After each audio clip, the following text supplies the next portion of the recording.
በስመ ስላሴ በስመ አብ ወወልድ ወመንፈስ ቅዱስ አሐዱ አምላክ አሜን።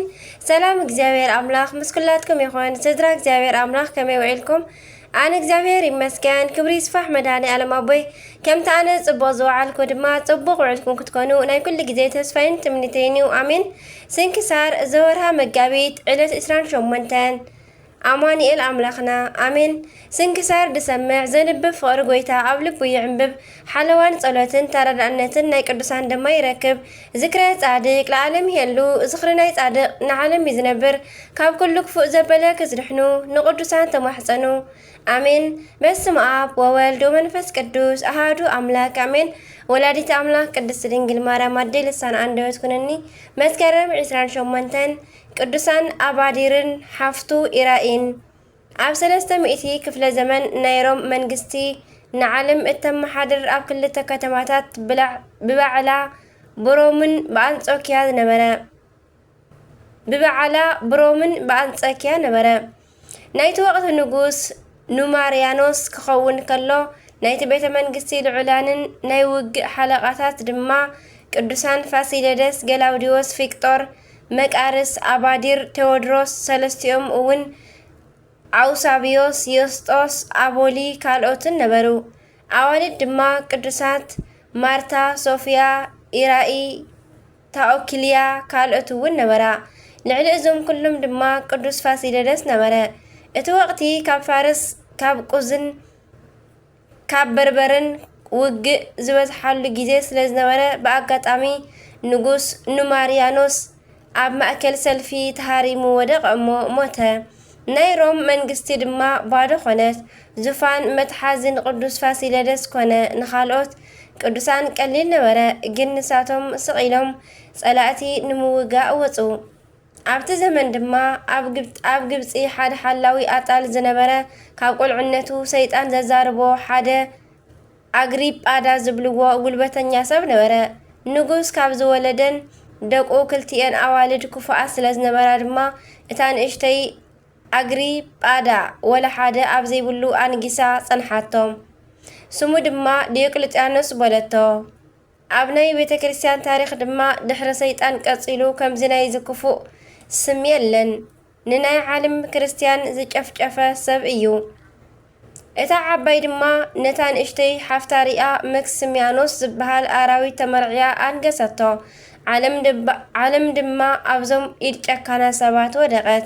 ሰራዊቱ ኩሎም ድማ ብሚልየን ይቁፀሩ ነበሩ። ነቲ ዝተገብረ ምስ ረኣዩ ተበሳጨው እሞ ነዚ ዝተመልከተ ቅዱስ ፋሲለደስን ግን ንልዑላንን ሓለቓታትን ኣኪቡ እዛ ዓለም ምስ ክብራ ጠፋኢት እያ፣ ስለዚ እቲ ዝሓሸ ንናይ ክርስቶስ መንግስቲ ንምረፅ በሎም። ኩሎም ድማ ከም መኻሪ ሓደ ልቢ ደስ ኢልዎም ንምድራዊ ክብሮም ክገድፉ ወሰኑ። ቀፂሎም ድማ ኣብ ሓንቲ ቤት ተኣኪቦም ክጾሙ ክጽልዩ ጀመሩ። ናብ ደገ ዝወፁ ንምምጽዋት ጥራይ ነበሩ እምበር ቅዱሳን ኣባዲርን ኢራኢምን ከዓ ምስዞም ቅዱሳን ኮይኖም ተጋድልኦም ቀጸሉ። ብፍላይ ቅዱስ ኣባዲር ለይቲ ኣብ መካነ ጸሎቱ ክጽሊ ሓዲሩ ምስ ወግሐ ድማ ንነዳያን ይበጽሕ ነበረ። ኣጋምሸት ድማ ልብሱ ለዊጡ ናብ እስር ቤት ይኸይድ ነበረ። ንሱ ሓለቓ ናይ አንጾኪያ ሰራዊት ሓያል ናይ ውግእ መራሒ ስለ ዝነበረ ኩሎም ይፈትዎን የኽብርዎን ነበሩ። በዚ ምኽንያት ሓለውቲ ናይቲ እስር ቤት ድማ ወላ እኳ ካብ ዲዮቅልጥያኖስ ከቢድ ትእዛዝ እንተነበሮም ነዚ ቅዱስ ግን ይኸፍትሉ ነበሩ። ንሱ ድማ ናብ እስር ቤት ኣትዩ ንቁስሎም ፀሪጉ ንእግሮም ሓፂቡ ንጥምየቶም መደገፊ ዝኸውን መኣዲ ድማ ቀሪቡሎም ይወፅእ ነበረ። ብኸምዚ ዝበለ ግብሪ ከሎ ከዓ ስለ ክርስቶስ ዝስዋዓሉ ግዜ በፅሐ። ሓደ መዓልቲ ኣብ መካነ ጸሎቱ ንምስጋና ምስ ተግሀ ክብሪ ይኹን እሞ መድሓኒናን ኣምላኽናን ኢየሱስ ክርስቶስ ተገልጸሉ። ስምካን ዘለዓለም ከኽብሮ እየ፣ ኣብ ሰማያዊት ርስተይ ድማ ከንግሰካ እየ እሞ ምስ ሓፍትኻ ኢራኢ ናብ ምድረ ግብፂ ወሪድኩም መስክሩ ኢልዎ ተሰወረ። ንዓኣ ድማ ብተመሳሳሊ ሓውኪ ዝኣዘዘኪ ስርሒ ኢልዋ መድኃኔ ዓለም ዓረገ። ካብታ መዓልቲ ጀሚሮም ቅዱስ ኣባዲርን ሓፍቱ ኢራኢን ናብ ግብፂ ዝኸድሉ መንገዲ ክደልዩ ጀመሩ። ኣዶኦም ግን ሓፍቱ ንቅዱስ ፋሲለደስ እያ። ነዚ ነገር ምስ ሰምዐት በኸየት ደቀይ ኣይትሙትኒ ንዲዮቅልጥያኖስ ድማ ኣይትዛረብዎ ክትብል ኣምሓለቶም። ድሕሪ ቁሩብ መዓልታት ድማ እዚ ቅዱስ መጽሓፍቱ ካብ ሶርያ ጠፊኡ ናብ ግብፂ ኣተወ። ኣብኡ ግን ፈተና ገጠሞ። ኣብ ፈቐዶ መንገዲ ዝረኣይዎ ኣህዛብን ሰራዊትን ኩሎም ጎይታና ኣባዲር እንዳበሉ ክሰግድሉ ጀመሩ። ኣቐዲምና ከም ዝበልናዮ ንሱ ሓያል ናይ ውግእ መራሒ ናይ ሰራዊት ድማ ሓለቓ ስለ ዝኾነ እዚ ቅዱስ ግን ናብ ክርስቶስ ክኸይድ ናፊቑ ነበረ እሞ ንሰራዊቱን ህዝቡን ካብ ዝገርመኩም ኩሉ ሰብ ከምዚ እዩ ዝብለኒ፣ ግን እኮ ኣነ ሓደ ተራ ምስኪን ክርስቲያን እምበር ከምቲ ትብልዎ ሰብ ኣይኮንኩን ኢሉ ኣታለሎም። ቀፂሉ ብክርስትንኡ ተኸሲሱ መጽሓፍቱ ንፍርዲ ቀረበ እሞ ስቃይ ተኣዘዞም። ንዓይኒ ሰብ ዝኸብዱ ብዙሕ ስቃያት ምስ ኣሕለፉ ድማ ሞት ተፈርዶም። ነገር ግን ክሳዶም ቅድሚ ምስያፎም እቲ መኮንን ኣርያኖስ ትኽ ኢሉ ምስ ረኣዮ ተጠራጢሩ ማንነትካ ክትነግረኒ ብኣምላኽካ ኣምሕለካ ኣለኹ በሎ። ቅዱስ ኣባዲር ድማ መለሰ፣ ንስኻ ከዓ ማንነተይ ምስ ፈለጥካ ንዓይ ምቕታል ከይትገድፎ መሓለለይ በሎ። መሓለሉ ድማ ኣነ ኣባዲር እየ በሎ። በዚ ቅጽበት ኣርያኖስ ካብ ምስምባዱ ዝተለዓለ መሬት ጸበበቶ። ብገጹ ተደፊኡ ወይለይ ንጎይታይ ኣባዲር ዘሳቐኹ እንዳበለ ኣልቀሰ። ነገር ግን ስለ ዝመሓለ ኣብ 300 ዓመተ ምህረት ኣከባቢ እንዳሓዘነ በዛ ዕለት ንቅዱስ ኣባዲርን ንሓፍቱን ኢራኢን ኣሰየፎም። በረከቶም ይሕደረና ኣሜን። ቅዱስ ከምኡ ድማ ቅድስቲ ሶስና እዚ ኣደ ዝነበረት ቅድሚ ልደተ ክርስቶስ ኣብ 500 ዓመት ኣከባቢ እዩ። እስራኤላውያን ብናቡከደነፆር ተማኺሮም ናብ ፋርስ ባቢሎን ወሪዶም ከለው ጓል ኬልቅዩስ ሰበይቲ ርህሩህ እያኣቅም ዝኾነት ኣደ እያ። ቅድስቲ ሶስና ኣብ ሃገረ ስደት ንእግዚኣብሔር እተምልኽ ብበዓል ቤታ እትእመን ንቤተሰባ ድማ ኩርዓት ዝኾነት ጎርዞ ነበረት።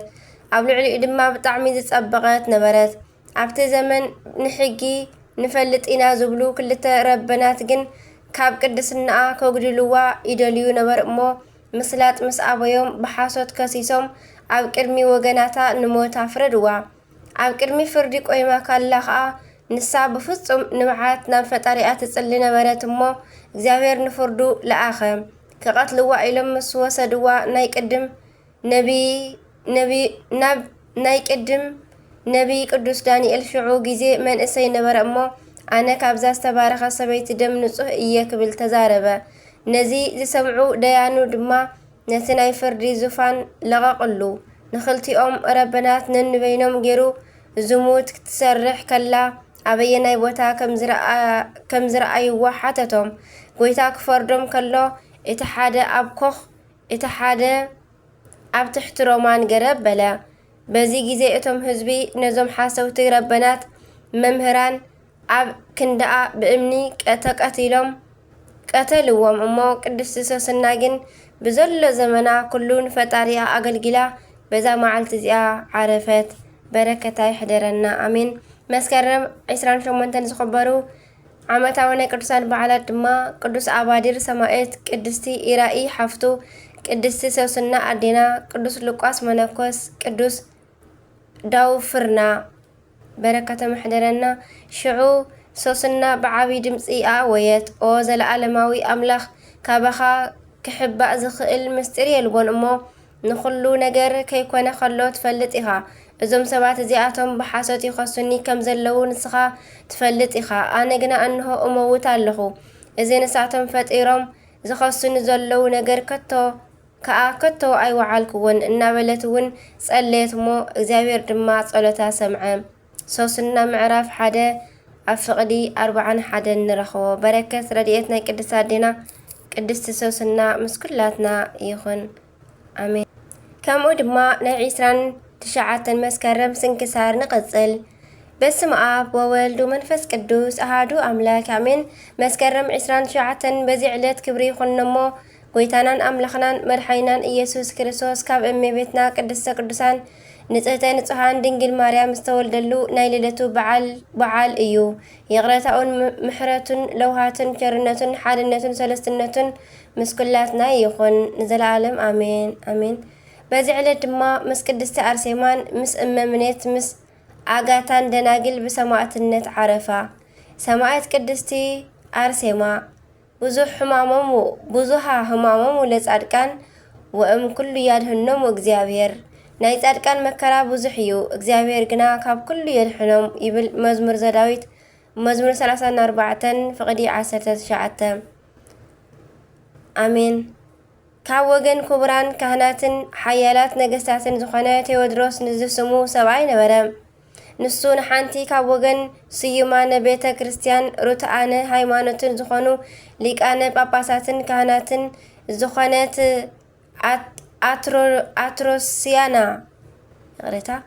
አትሮስያና ዝስማ ብርኽቲ ሰበይቲ ተመርዓወ። ክልቲኦም ፍርሓት እግዚአብሔር ዝነበሮም ጻድቃን ነበሩ። ክሳዕ ዕድመ እርግና ዝበጽሑ ክወልዱ ዘይክእሉ ድማ መኻናት ነበሩ። ንቅድስቲ አርሴማ አቦኣ ቴዎድሮስ አዲኣ ድማ አትሮስያና ይባሃሉ።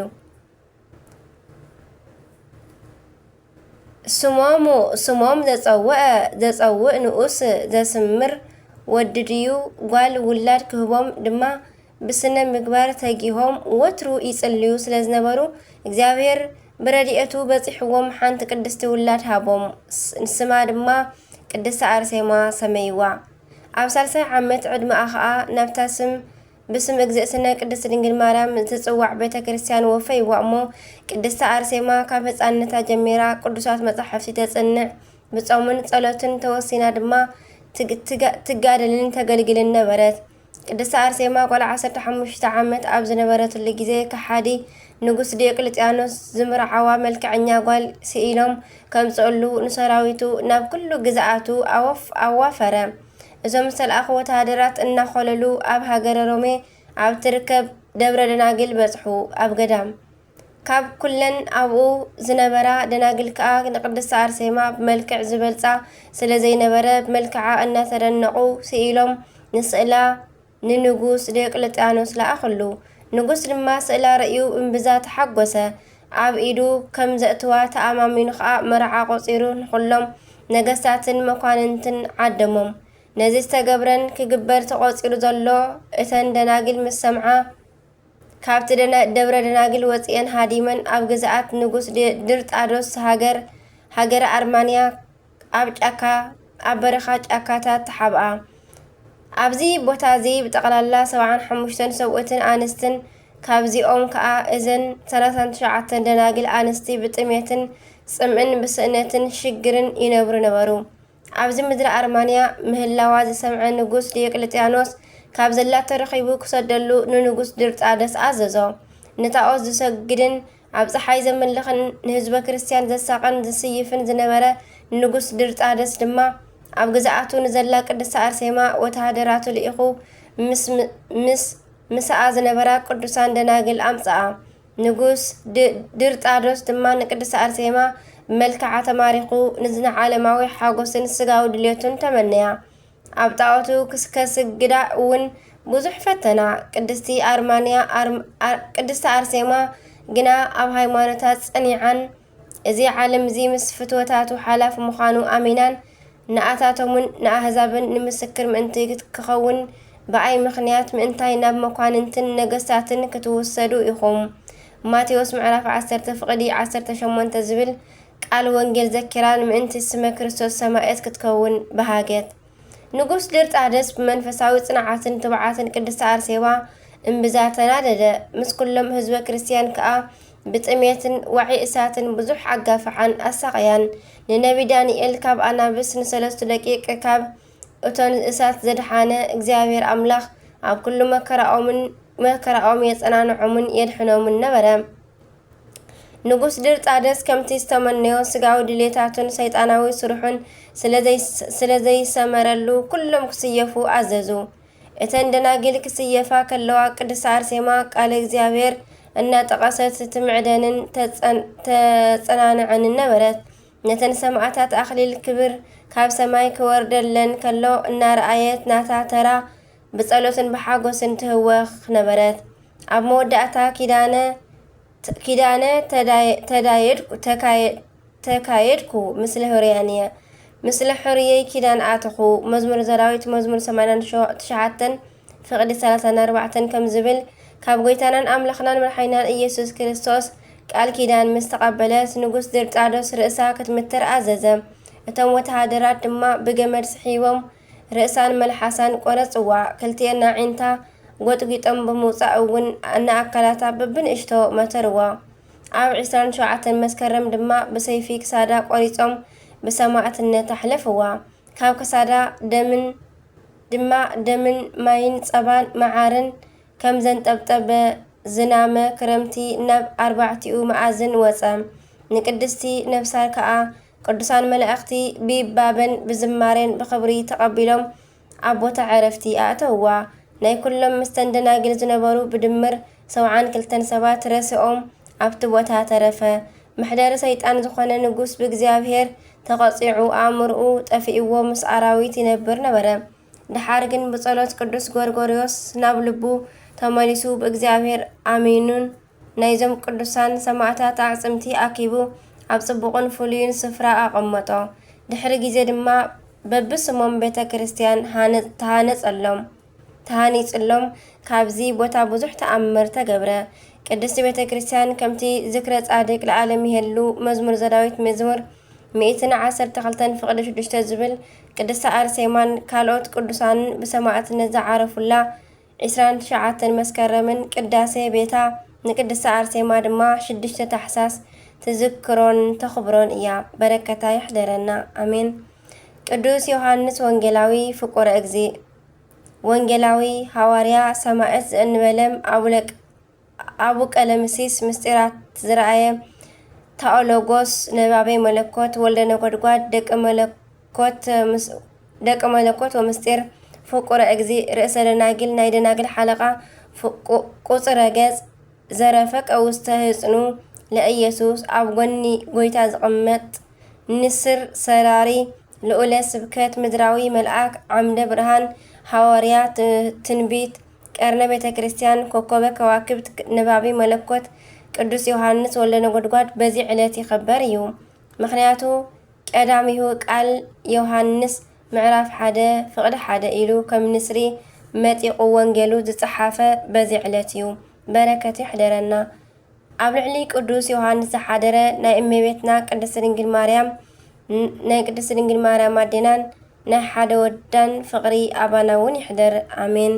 መስከረም 29 ዝኽበሩ ዓመታዊ ናይ ቅዱሳን በዓላት ድማ ቅድስቲ ኣርሴማ ድንግል ሰማዕት፣ ቅድስቲ ኣጋታ እመምኔት፣ 119 ሰማዕታት ናይ ቅድስቲ ኣርሴማ ማሕበር፣ ቅዱስ ዮሐንስ ወንጌላዊ ነባቤ መለኮት፣ ቅድስቲ ክርስቶስ ክብራ ኢትዮጵያዊት። በዚ ዕለት ነፍሳት ካብ ሲኦል እተውፅኣሉ ዕለት እዩ።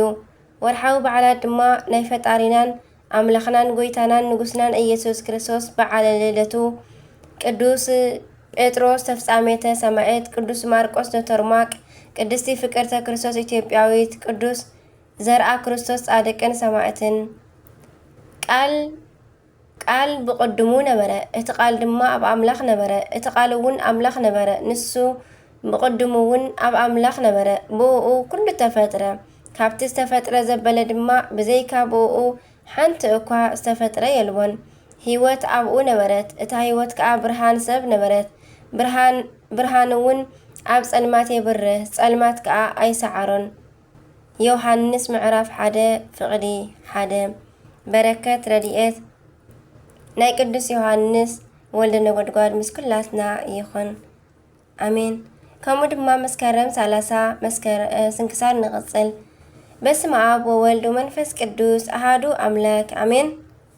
በረከቶም ናይ ልሙዓንቲ ቅዱሳን ምስ ኩላትና ይኹን ኣሜን። መስከረም 30 ናይ ደብረ ክሳሄ ኣቡነ ኣብሳዲ ዕረፍቶም እዩ። ንርእሱ ዕቡድ ኣምሲሉ ብስውር ዝነበረ ኣባ ሳልሱ እውን ዕረፍቱ እዩ።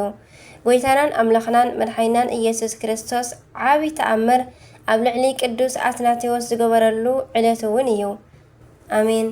ኣባ ሳሉሲ እዚ ቅዱስ ንርእሱ ዕቡድ ገይሩ ብስውር ዝነበረ እዩ።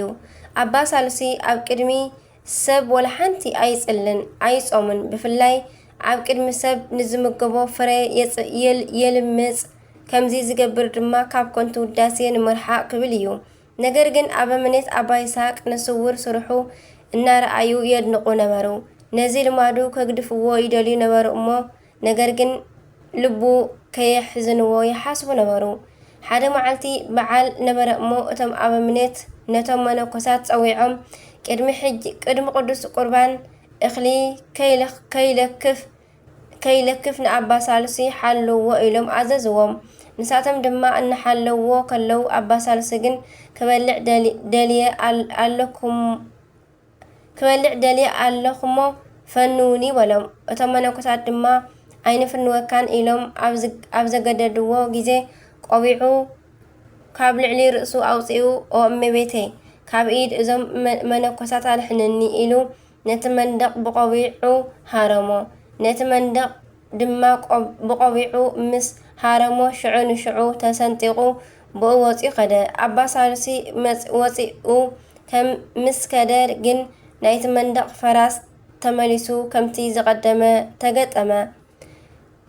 እቶም መነኮሳት ድማ ነዚ ድንቂ ተኣምር ኣብ ዝረኣዩ ግዜ 300 ግዜ ክርያላይሶን እናበሉ ተማህለሉ። እግዚኦቶኦም ኣብ ዝወድኡ ግዜ ድማ እታ ቆቢዕ ወዲቓ ኣብ ማእከሎም ረኸብዋ። ብኣ ድማ ብዙሕ ተኣምራት እናገበሩላ ኣብ ቤተ ክርስቲያን ኣቐመጥዋ። ኣባ ሳልሲ ድማ ድሕሪ ብዙሕ ወርሓት ኣብቲ ገዳሙ ዝዓረፈሉ ቦታ ስጋኡ ተገሊጹ ተረኽበሞ ብክብሪ ገኒዞም ቀበርዎ። ዕረፍቱ ድማ መስከረም 30 በዝልማዓንቲ እዩ። ናይ ኣባ ሳልሲ ረድኤት በረከቱ ምስ ኩላትና ይሕደረና ኣሜን። ብጸሎቱ ድማ ይምሓረና ኣሜን። ጎይታናን ኣምላኽናን ኢየሱስ ክርስቶስ ንቅዱስ ኣትናቴዎስ ዝገበረሉ ዓብይ ተኣምር። ካልኣይ ከሓዲ ቆስጠንጢኖስ ኣብ ዝነገሰ ግዜ ንናይ ኣርዮስ እምነት ተቐቢሉ ንቅዱስ ኣትናቴዎስ ካብ መንበሩ ኣሳዲዱ ኣብ ክንድኡ ንከሓዲ ጊዮርጊስ ኣብ ናይ ማርቆስ ወንበር ሸሞ። ንሱ ድማ ዝረኸሰት ናይ ኣርዮስ እምነት ንዘይተቐበሉ ኩሎም ክቐትሎም ኣዘዘ። ጊዮርጊስ ድማ ቁፅሪ ዘይብሎም ብጣዕሚ ብዙሓት ክርስቲያን ብግፍዒ ቀተለ። ቅዱስ ኣትናቴዎስ ድማ 6 ዓመት ኣብ ስደት ብስቃይ ምስ ነበረ ናብ ቆስጠንጢንያ ከይዱ ንከሓዲ ቆስጠንጢኖስ ናብ መንበረይ ዘይትመልሰኒ እንተኮይንካ ቀተለኒ እሞ ሰማዕትነት ይፈጽመለይ በሎ። ንጉስ ድማ ናብ ዝቐንዐት ሃይማኖቱ ስለዘይምልዋጡ ከይግስጾ ፈሪሑ ካብ ጥቃኡ ክርሕቀሉ ብምሕሳብ ንኣትናቴዎስ ብጥሜት ተሳቅዩ ክመውት ፈረደሉ። ስለዚ ድማ ዘዋርድ ዘይብላ ንእሽቶ መርከብ ገይሩ ብዘይ መግብን ብዘይ መስተን ናብ ባሕሪ ሜድትራንያን ሰደዶ። ነገር ግን ቅዱሳን መላእክቲ ነታ መርከብ እናመርሑ ንኣትናቴዎስ ድማ ሰማያዊ ምግቢ እናመገቡ ኣብ ሳልሳይ መዓልቲ ናብ ወደብ እስክንድርያ ኣብጽሕዎ። ንቅዱስ ኣትናቴዎስ ድማ ቅዱሳን መላእክቲ እናተራድእዎ ኣብ ሳልሳይ መዓልቲ ወደብ እስክንድርያ ምስ በጽሐ ምእመናን ልዋሕ ሓላዊኦምን ጓስኦምን ኣብ ከተማኦም ከም ዝበጽሐ ኣብ ሰምዑ ግዜ መብራህቶም ኣብሪሆም እናዘመሩ ብዓብይ ክብሪ ተቐቢሎም ናብ ቤተ ክርስቲያን ኣእተውዎ። ከሓዲ ጊዮርጊስ ድማ ሰንቢዱ ንወገናቱ ኣኪቡ ንሃገሩ ገዲፉ ጠፈ። ናይ እስክንድርያ ምእመናን ድማ ክሳብ ሎሚ ነታ ዕለት ይኽብርዋ እዮም። ናይ ጎይታናን ኣምላኽናን ኢየሱስ ክርስቶስ ራይኡ ናይ ቅዱስ ኣትናቴዎስ በረከቱ ይሕደረና ኣሜን። ከምኡውን ቅዱስ ኣቡነ ኣብሳዲ ዘደብረ ክሳሄ ወደብረ ማርያም ኣብ ሓይቀ መሳሕል እትበሃል ኣብ ትግራይ ደበሽን እንዳ ማርያም እትርከብ ዓዲ ዝቕመጡ ካህን ቶማስን እምነ ሰሎሜን ዝበሃሉ ፈራሕያን እግዚአብሔር ሰብ ሓዳር ነበሩ። ካህን ቶማስ ንበኽሪ ወዱ ኣቡነ መርቆሪዎስ ምስ ወለደ ንቅድስቲ እምነ ሰሎሜ ከይነገራ ደጊም የኣኽለኒ እዚ ዓለም እዚኣ ሓላፊት እያ እሞ ነታ ዘይተሓልፍ ዓለም ዘውርስ ግብሪ ጽድቂ ክፍጽም እየ ኢሉ ንክምንኩስ ናብ ኣቡነ ኤዎስጣቴዎስ ከደ። ኣቡነ ኤዎስጣቴዎስ ከዓ ንካህን ቶማስ ካባኻ ዝውለዱ ቅዱሳን ምውሉድ ስለ ዘለው ምንኩስና ክፍልኻ ኣይኮነን በሎ እሞ ብድሕሪ እዚ ናብታ እምንቲ በዓልቲ ቤቱ ተመሊሱ بقدس سرعات سبعين سبيتن نعبنا أبسادي أبونا ماتيوسن مكبة دنجلن ولدا بزيك أبونا أبسادي بعلة 16 يكاتيت حادش حن كلتا 277 عام تمرات تولد أمو سمو هالو كريستوس تبهاله هالو كريستوس بقال እግዚአብሔርን بأكالن عبي ودي 12 عامت مسكونة حلفة عالم تردئو نابتي بسقا أكو زبصحو بحتاوي أبا قور مسكال باولوس كدم أبا قور مسكال ون أمتعطو بقنوع منفس مخان فليتو ناب أبونا إوستاتيوس سردو مس أبونا إوستاتيوس كوينو دما قدسات متحفتن تمرت هايوانتن سرعات بيت كريستيانين أصفيفو تمهارة بدحر زي ود 24 عامت مسكونة أسكما زملائكت بإيد أبونا إوستاتيوس أسكما زملائكت بإيد أبونا إوستاتيوس لبسه أبونا إوستاتيوس باريخون مريقون أبونا أبسادي إلو سميو ترجمو خا أبو بزحان مالتيو أبونا أبسادي كابتم شوعت دك أبونا إوستاتيوس بخرو ودئيو أبونا أبسادي مسكلهم محواتو دك أبونا إوستاتيوسن بفقرن متعزازنتن بمنفساوي تقادلون ينبر نبرا أبونا إوستاتيوس ناب أرمانيا كخيد مستلي نتم بطرفاتهم بأمرؤومن بلوسات زنبرو أبونا أبسادن أبونا مرقوريوسن أبلعلي كلهم دقو أحلق غيرو شموم أبونا إوستاتيوس كشموم كله براكن مسكلن نودي أبونا أبسادي سبكة وانجلن بقدامنت أبو منبر مقماتن عبيتن دماء نودي مرقوريوس إلو ندقوم تلابوهم بزي مسارات كسعلومي أبزخونا جيزي فلاسي ناي قدام أبونا أبسادي أبزهلو ولو نسو يبارخ كمون فلاس دور مرقوريوس أب مأكل منبر قريبهم كف يبلوه أبونا أبسادي صلوتن صومون زوتر بتحرمتي نسقاو زغصع بقع عبو بمنبارو كاب قدسنتو سلعله كاب እግዚአብሔር سلعك حبوء بحتاوي سجان دمن ولد እግዚአብሔር كم زقبلو بعل قويتانان أملخنان مدحينان إيسوس كريستوس ون هزان تمثلو صعدا لبسن ورقاو مصحافن كم زهابو مصحافه قدلو يقلص أبونا أبسادي بتمهرتون بزحات منافقان رتيعون أب استفلالي بوتاتات النازورة سبكة وانجلين أصفيحون بزح تأمرات جيرون يوم أب كبابي عرزا دما نسبعة عامتات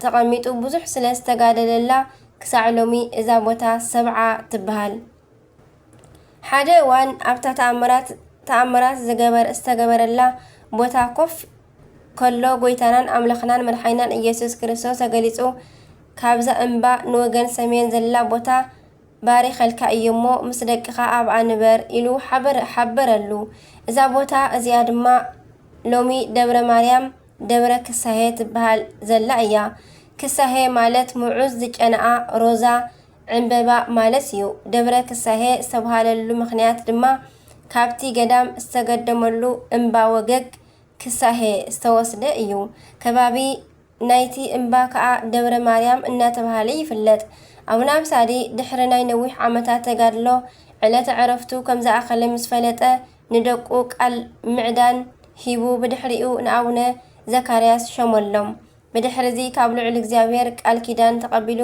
30 መስከረም በዝለም ማዓንቲ بسلام عرفه زخر عرفت دما عمت መፀ 30 መስከረም بخبري يبعل مستي قدامو زتححز ገለ ካብ ዝተውሃቦ ቃል ኪዳን ሃባ ጽላሎታ ዘበጽሃ ይረኢ ደይነ ኣብ ጽላሎት ናይታ ጎቦ ዝበጽሐ ሰብ ደይን ይኹን ሲኦል ኣይኣቱን እዩ ኣብ ዕለተ ዕረፍትኻ 30 መስከረም ናብ ገዳምካ ዝነገደ ኢየሩሳሌም ከም ዝነገደ እዩ ዝብል ስለ ዘለዎ ህዝበ ክርስቲያን በረከት ቃል ኪዳኑ ንምስታፍ ናብ ገዳሙ ደብረ ማርያም ወደብረ ክሳሄ ይነግሩ በረከት አቡነ አብሳዲ ምስኩላትና ይኹን ንገዳሞም ንምስላም አው ንምጽላል ቃል ኪዳን ናይ ጎይታን ምፍጻም ድማ ይብቃዕና አሜን። መስከረም 30 ዝኽበሩ ዓመታዊ ናይ ቅዱሳን በዓላት ድማ ቅዱስ አትናቴዎስ ሐዋርያ፣ አባ ሳሉሲ ክቡር ጻድቅ፣ ቅዱሳን ያዕቆብን ዮሐንስ ሐዋርያን ንወንጌል ዝተጸውዕሉ ቅዱስ ጎርጎርዮስ ዘአርማንያ፣ አባ አውሳዲ ዘደብረ ማርያም፣ አባ አሮን ዘገሊላ። ወርሓዊ በዓላት ድማ ቅዱስ ማርቆስ ዘአንበሳ ሐዋርያ፣ ቅዱስ ጎርጎርዮስ ነባበይ መለኮት፣ ቅድስት ሶፊያ ሰማዕት፣ ቅዱስ ዮሐንስ መጥምቀ መለኮት። አሜን። ጽሩያት ልቢ ንኣምላኽ ክርእይዎ እዮሞ ብፁዓን እዮም። ገበርቲ ሰላም ይቕረታ ገበርቲ ሰላም ውልድ ኣምላኽ ክበሃሉ እዮሞ ብፁዓን እዮም። ምእንቲ ጽድቂ ዝስደዱ መንግስተ ሰማያት ናቶም እያሞ ብፁዓን እዮም። እንተ ጸረፍኹምን እንተ ሰጎግኹምን ምእንታይ ድማ ክፉእ ዘበለ ብሓሶት እንተ ተዛረብኹምን ብፁዓን ኢኹም። ከምኡ ከዓ ቅድሜኹም ንዝነበሩ ነቢያት ሰጉጎሞም እዮም እሞ ካብ ሰማያት ዓስብኹም ብዙሕ ስለ ዝኾነ ተሓጐሱ ባህ እውን ይበልኩም ይብል ማቴዎስ ምዕራፍ 5 ፍቕዲ 10። በረከት ረድኤት ናይ ኩሎም ቅዱሳና ምስ ኩላትና ይኹን።